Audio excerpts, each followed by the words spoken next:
Abe's visit to Brazil. We're joined in Beijing by Xiaohui, the Deputy Director of the Department of International and Strategic Studies, the China Institute of International Studies. You just heard Paulo's piece. He mentioned some see Abe's visit to Brazil and throughout Latin America as a way for Japan to catch up to China in world trade. He also mentioned that about 10 years ago, China was lagging behind Japan, now out in front. What do you make of this assessment?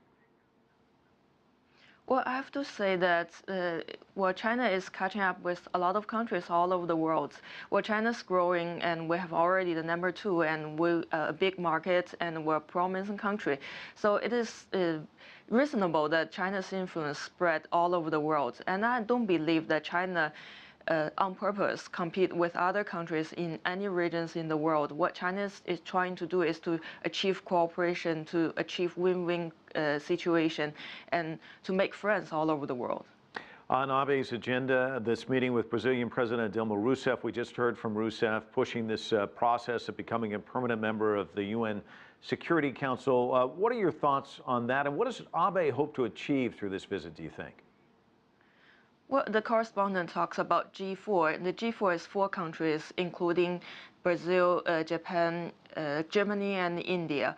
Well, as early as 2005, these 4 countries proposed an idea to reform the United Nations Security Council.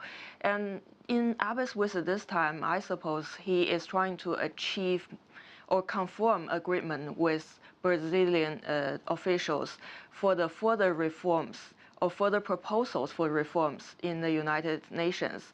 Well, it is likely that they will make it public about their further plans for next year. Next year will be the 70th anniversary for the United Nations. And actually, before Shinzo Abe arrived in Brazil, 4 countries' officials gathered in Japan talked about a draft proposal for further reform, for their plans to reform the United Nations Security Council. So I believe it is not a difficult task for Shinzo Abe to conform agreement and reach consensus with his Brazilian counterparts and friends. Xiaohui joining us from Beijing. Thank you so much, as always.